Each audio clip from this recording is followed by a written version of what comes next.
आज हम exercise 3A पढ़ाने जा रहे हैं क्लास 10 की, जिसमें से पहला सवाल है कि आफ्ताब अपनी पुत्री से कहता है कि 7 वर्ष पूर्व मैं तुमसे 7 गुना था और अब से 3 वर्ष बाद केवल 3 गुना रह जाऊंगा। इस स्थिति को बीजगणितीय एवं ग्राफीय रूप से निरूपण करना है, यानी इस सवाल को आपको ग्राफ के माध्यम से आपको इसका हल देना है। तो सबसे पहले इसमें कह रहा है कि बीजगणितीय, इसकी स्थिति जो है वो बीजगणितीय रूप में निरूपित करना है। तो सबसे पहले हम बीजगणितीय रूप में निरूपित करेंगे। जैसे कि सबसे पहले हम आफ्ताब और उसकी पुत्री की आयु को मान लेते हैं। तो मान लिया कि माना आफ्ताब की वर्तमान आयु बराबर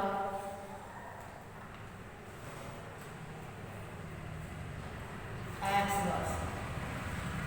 माना आफ्ताब की वर्तमान आयु बराबर x वर्ष और पुत्री की आयु बराबर पुत्री की वर्तमान आयु बराबर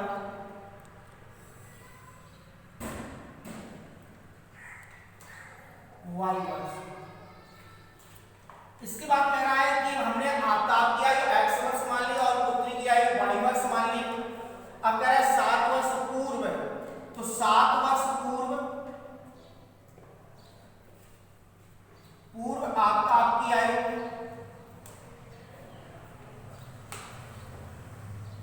हो जाएगी x माइनस 7 वर्ष। और इसके बाद 7 वर्ष पूर्व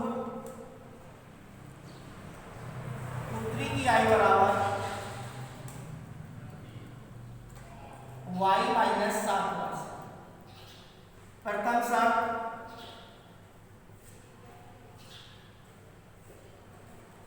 कह रहा है कि x माइनस 7 ये आफ्ताब की आयु होगी और y माइनस 7 ये उसकी पुत्री की आयु होगी। कह रहा है आफ्ताब अपनी पुत्री से कहता है कि 7 वर्ष पूर्व मैं तुमसे 7 गुना था, तो आफ्ताब 7 गुना है तो हम पुत्री को भी 7 गुना कर देंगे। तो ये हो जाएगा x माइनस 7 बराबर 7y माइनस 7 सत्ते 49। तो x माइनस 7y बराबर माइनस के 49 और प्लस के 42 प्लस के 7। इसके बाद हमने ये समीकरण बना लिया कि x माइनस 7 बराबर माइनस के 49 और 7 को उसमें ले गए प्लस के 7 हो गए।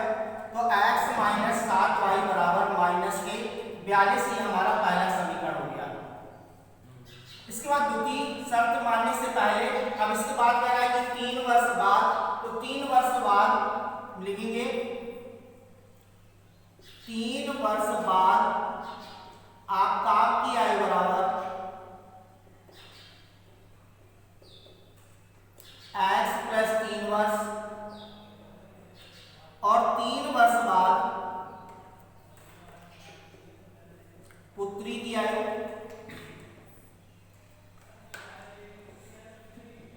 y प्लस 3 वर्ष। द्वितीय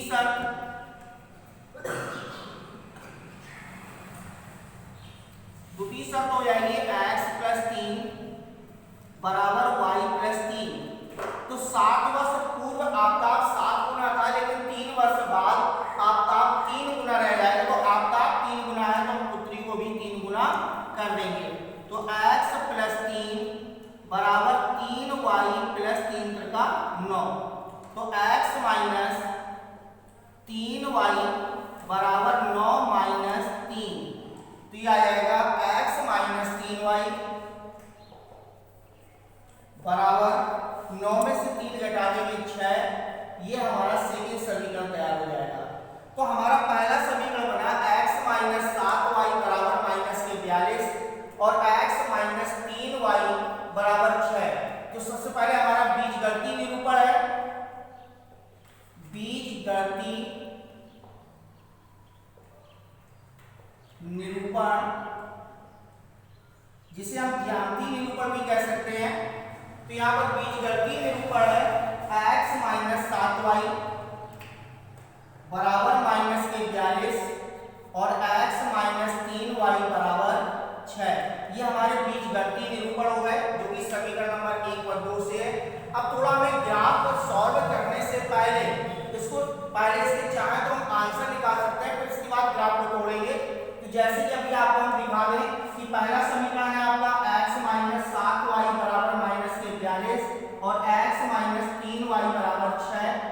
माइनस प्लस माइनस, इन समीकरणों को हम तोड़ रहे हैं, एक्स एक्स कैंसिल हो गए, माइनस के 4y बराबर यहाँ पर हो जाएगा माइनस माइनस के है तो ये हो जाएगा जाके माइनस के 48, माइनस माइनस कैंसिल कर देंगे, y बराबर 48/4, y बराबर आ जाएगा 12। और समीकरण नंबर 1 में y का मान रख देंगे तो x माइनस 7 इंटू 12 बराबर माइनस के 42, तो x बराबर माइनस के 42 और 12 सत्ते 84, तो x बराबर आ जाएगा 42। यानी कि आफताब की आयु हमने 42 वर्ष निकाली और उसके पुत्री की आयु 12 वर्ष निकाली। इसको हमें थोड़ा ध्यान रखना है कि x बराबर 42 है और y बराबर 12 है। इस स्थिति में हम लोगों को ये इतना थोड़ा सा ध्यान रहे ताकि हमें ग्राफ में किसी प्रकार की दिक्कत ना हो। और अगर चाहे इसको अलग भी लिख सकते हैं कि x बराबर 42 और y बराबर 12, एक मान हमें निर्धारित करना है इसका। अब इसके बाद समीकरण नंबर 1 में x का मान y के पदों में, सबसे पहले समीकरण नंबर 1 में x का मान y के पदों में, तो यहाँ पर आ जाएगा x माइनस 7y बराबर माइनस के 42, माइनस के 7y को उस तरफ ले जाएंगे तो x बराबर 7y माइनस के 42। ये हमारा पहला समीकरण x का मान y के पदों में आ गया। अब हम इनके मान निकाल लेंगे, जो कि हम केवल 2 या 3 मान निकाल लें बस हमारे लिए पर्याप्त है। यहाँ पर एक तरफ x और एक तरफ y, अगर हम इसकी जगह पे 0 रखते हैं, y की जगह पे 0 रखते हैं तो 0 हो जाएगा, तो यहाँ पर माइनस के 42 आ जाएगा x बराबर। और अगर हम यहाँ पर 7 छंग 42, अगर 7 1 रख देते हैं तो 7 आ जाएगा। इस तरीके से हमें कोई भी मान रख सकते हैं, इसकी जगह पे 1 रखते हैं, 2 रखते हैं ताकि मान थोड़ा छोटा हो जाए। इस तरीके से भी मान रख सकते हैं, 0 को अगर हटा करके। तो यहाँ पर जैसे कि हमने 7 सत्ते 49, अगर हमें मान को थोड़ा छोटा करना है तो एक काम और कर सकते हैं, यहाँ पर पहला मान अगर हम 7 रखते हैं तो ये हो जाएगा 7 सत्ते 49 और 49 में से 42 जाएंगे तो यहाँ पर बचेगा जाके 49 में 42 में 7 बचे। दूसरा 6 सत्ते 42, 6 भी रख सकते हैं और 6 सत्ते 42, 42 0 हो जाएगा। और तीसरा मान आपको जो रखना है वो बराबर वही रखना है जो आपने पहले निकाल चुके हो। तो यहाँ पर y बराबर हमने 12 रख दिया तो 12 सत्ते 84, 84 में 42 जाएंगे तो यहाँ पर 42 बचेगा। एक मान हमें निर्धारित वही करना है, ठीक है। तो सबसे पहले हमें ऐसे मान रखना है कि ताकि आसानी से वो मान हमारे मिल जाए और हमें मान रखने में कोई दिक्कत ना हो।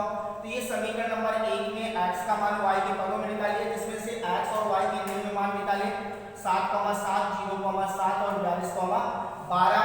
इसी तरीके से हम सेकेंड समीकरण में भी निकालेंगे। समीकरण 2 में x का मान y के पदों में, तो यहाँ पर x माइनस 3y बराबर 6, तो x बराबर इसको उस तरफ ले जाएंगे 3y प्लस की 6 हो जाएंगे।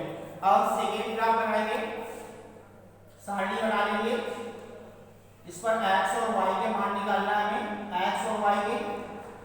अगर यहाँ पर अगर हम 0 रखते हैं, y की जगह में 0 रख दें तो ये 0 हो जाएगा, बचेगा x का मान 6।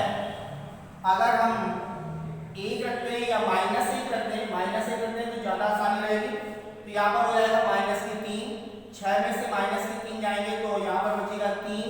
और दूसरा मान हमें वही रखना है x y बराबर 12, तो 12 दूनी 24, 12 के 36 और 36 और 6 42।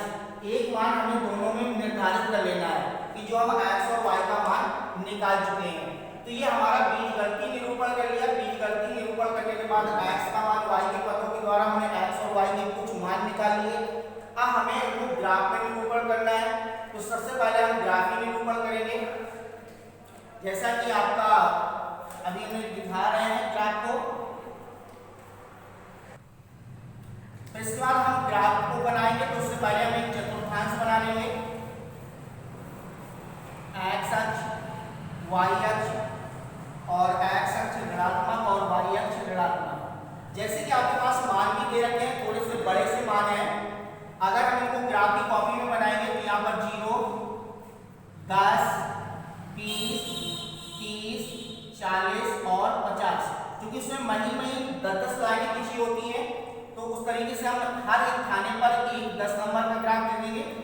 यहाँ पर माइनस के 10, माइनस के 20, माइनस के 30, माइनस के 40 और माइनस के 50। इसी प्रकार से ऊपर दे देंगे 10, 20, 30, 40 और 50, माइनस के 10, माइनस के 20, माइनस के 30, माइनस के 40 और माइनस के 50। इस तरीके से हम इसको बना लेंगे। क्योंकि हमारे पास जो संख्या है सबसे बड़ी 42 है, तो सबसे पहले आपके पास दिया था, पहले उसमें जो सारणी बनी है उसका पहला आपका निर्देशांक बन रहा है 7,7। तो हमें x अक्ष पर 7 लेना है और y अक्ष पर भी 7 लेना है। तो लगभग हम यहाँ से 7 लाइनें गिनेंगे और ऊपर 7 लाइनें गिनेंगे, यहाँ पर जाकर के दे देंगे 7,7। फिर इसके बाद है 0,6, यानी कि ये y अक्ष पर स्थित है। तो y अक्ष पर यानी 7 वाले से थोड़ा 1 पॉइंट नीचे आ जाएगा, तो यहाँ पर आ जाएगा। और इसके बाद देना है 42,12। तो 42 यहाँ आ जाएगा और 42 आपका 10 से थोड़ा सा ऊपर चला जाएगा 2 पॉइंट। तो इस तरीके से हम जब इसकी लाइन खींचेंगे तो ये लाइन पर सीधी एक रेखा पर स्थित हो जाएगी, एक रेखा पर स्थित हो जाएगी। और इसके बाद इसमें हम समीकरण भी लिख सकते हैं कि हमारा पहला समीकरण था x माइनस 7y बराबर माइनस के 42। ये हम समीकरण भी दर्शा सकते हैं। और दूसरी चीज, अगर इसको बिंदु चाहें तो बिंदु भी दर्शा सकते हैं, जैसा कि पहले ये a मान लिया, फिर b मान लिया और यहाँ पर c मान लिया। ये आपका PQ रेखा होगी, PQ रेखा पर ये बिंदु स्थित है। इसी प्रकार से हम सेकेंड वाले को 6,0, तो 6,0 वाले हमारा हो जाएगा x अक्ष पर छठवीं लाइन पर बिंदु लेना है, y अक्ष पर स्थित है। फिर इसके बाद है 3,-1, तो नीचे की तरफ आ जाएगा, यहाँ से 3 और -1 हो जाएगा। फिर इसके बाद है 42,12, तो ये आप इसी बिंदु पर हो जाएगा। और इन बिंदुओं को ले जाकर के जब मिलाएंगे तो इस तरीके से ले जाकर के हमारा यहाँ पे मिल जाएगा, या उसी जगह पे कट जाएगा। एक ये हमारा समीकरण बन जाएगा। दूसरा समीकरण था x माइनस 3y बराबर 6, ये हमारा दूसरा समीकरण हो जाएगा। बिंदु ए बी सी हो गए, तो यहाँ पर हम डी कर सकते हैं और यहाँ पर ई कर सकते हैं, और ये आपका जाकर के आपस में जहाँ पर कट रहा है वो सी पर कट रहा है।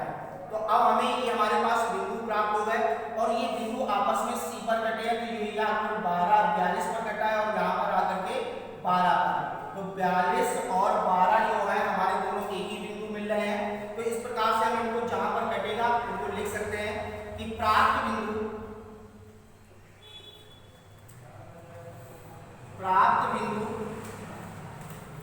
7,7। फिर इसके बाद दूसरा है 0,6 और 42,12। एक रेखा PQ तथा दूसरे बिंदु है 6,0 और इसके बाद है 3,-1 और 42,12 RS। एक रेखा RS पर स्थित है जो कि बिंदु C पर प्रच्छेद करते हैं, तो यहां पर निकल आएगा कि C के निर्देशांक हो जाएंगे 42,12। तो C के निर्देशांक 42,12 यानी इसी बिंदु पर प्रच्छेद कर रहे हैं। तो x अक्ष x बराबर 42 और y बराबर 12, जिसमें x बराबर हमने किसकी आयु मान रखी थी, आफताब की आयु मान रखी थी। तो यहाँ पर आफताब की आयु आ गई, आफताब की आयु बराबर 42 वर्ष और पुत्री की आयु बराबर 12 वर्ष। तो इस तरीके से हमें सवाल को लगाना है, थोड़ा सा कठिन भी है क्योंकि इसका साधारण तरीके से आप ग्राफ नहीं बना सकते। जब तक आपके पास ग्राफ की कॉपी नहीं होगी तब तक इसको हम सॉल्व नहीं कर सकते हैं। आपकी लाइनें इस तरीके से टेढ़ी आएंगी क्योंकि हमारे पास कोई ग्राफ नहीं है, हम सिर्फ आपको दिखा रहे हैं कि किस तरीके से आपको बनाना है। तो इस प्रकार से हम सवाल नंबर जैसे पहले को लगा रहे हैं, इसको हमें बना करके बहुत अच्छे से देखना है। अगर समझ में आता है तो हमें कमेंट करके बताना है, अगर नहीं समझ में आता है तो भी बताना है। हम दोबारा फिर प्रयास करेंगे कि सवाल को दोबारा आपको बताएं, और अगर आपको समझ में आता है तो फिर आगे की एक्सरसाइज भी पढ़ाने की कोशिश करेंगे। दूसरा सवाल हम लगाएंगे, क्योंकि सारे सवाल इसमें ग्राफ में ही लगाने हैं और ग्राफ से ही संबंधित सवाल है।